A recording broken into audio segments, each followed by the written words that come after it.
9월 마지막 주 가정예배 오신 여러분들을 환영합니다. 사도행전 19장 8절로부터 20절 말씀으로 주의 말씀이 힘이 있어 흥왕하다라는 제목으로 말씀 나누려고 합니다. 바울은 이제부터 3차 전도 여행을 시작합니다. 3차 전도 여행의 핵심 지역은 에베소였습니다. 바울은 에베소에서 약 3년가량 하나님의 말씀을 전했습니다.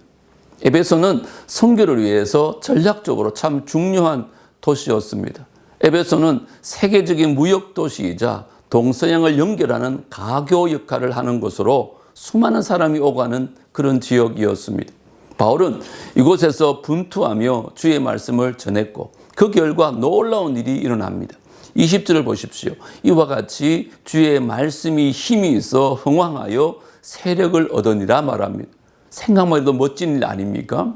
오늘 여기에서도 주의 말씀이 흥왕하기를 소원해 봅니다. 주의 말씀이 흥왕하기까지 그럼 어떤 일이 있었을까요? 먼저 주의 말씀을 선포하다는 것입니다. 바울은 회당에서 석 달 동안 담대하게 하나님의 나라에 대해서 강론했습니다. 바울은 로마가 통치하는 나라에서 하나님의 나라를 선포했습니다. 바울의 심장에는 하나님의 나라가 숨쉬고 있었습니다. 예수님이 이 땅에 계시는 동안 선포한 모든 말씀 역시 하나님의 나라와 관련된 것이었습니다. 공생애의 첫 번째 말씀도 하나님의 나라였습니다. 마가복음 1장 15절에 때가 찼고 하나님의 나라가 가까이 왔으니 회개하고 복음을 믿으라. 바울이 주의 말씀을 선포할 때 모든 사람이 경청한 것은 아니었습니다. 바울이 전한 말씀을 듣고 마음이 굳어지고 바울을 비방하는 사람들도 많았습니다. 하지만 바울은 더욱 담대하게 주의 말씀을 선포했습니다. 주의 말씀이 흥왕하기 위해서는 어떤 상황에서도 담대히 말씀을 전하는 사람이 있어야 하는 것입니다. 두 번째는 주의 제자를 키우는 것입니다. 바울은 자신을 비방하는 사람들과 논쟁하지 않습니다.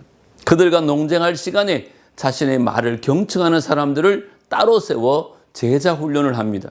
9절을 보세요. 바울이 그들을 떠나 제자들을 따로 세우고 두란노 서원에서 날마다 강론했다고 합니다. 에베소 사역의 핵심은 두란노 서원을 중심으로 하는 제자 훈련이었습니다. 바울은 다수가 아닌 소수에 집중했습니다. 주의 말씀으로 무장된 소수가 지역을 바꿉니다. 지역사회가 주의 말씀으로 흥왕하기 위해서는 가장 먼저 심령이 주의 말씀으로 흥왕된 제자가 있어야 합니다. 주의 말씀의 실제를 경험한 바울은 2해 동안 에베소에서 두란노 서원을 중심으로 사역을 했는데 그 영향력은 상상할 수 없을 정도로 퍼져나갔습니다. 바울을 통해서 주의 말씀이 실제로 눈으로 보여진 것입니다. 12절 보십시오. 심지어 사람들이 바울의 몸에서 손수건이나 앞치마를 가져다가 병든 사람에게 얹으면 그 병이 떠나고 악기도 나갔다고 합니다. 하나님 나라의 통치가 실제로 눈앞에 증거로 드러난 것입니다. 이 현상은 얼마나 놀라웠는지 16절에 보면 스게와의 7 아들 바울을 따라갔다가 도리어 악귀에게 곤욕을 치른 일도 벌어집니다. 19절에도 보면 마술을 하던 사람들이 스스로 책을 가지고 와서 사람들 앞에 불살라 버렸는데 그 책값이 무려 은 5만이나 되었습니다. 주의 말씀은 지금도 살아있습니다. 하나님의 놀라운 일을 행하십니다. 주의 말씀의 실제를 경험하는 가정들 되시기를 바랍니다.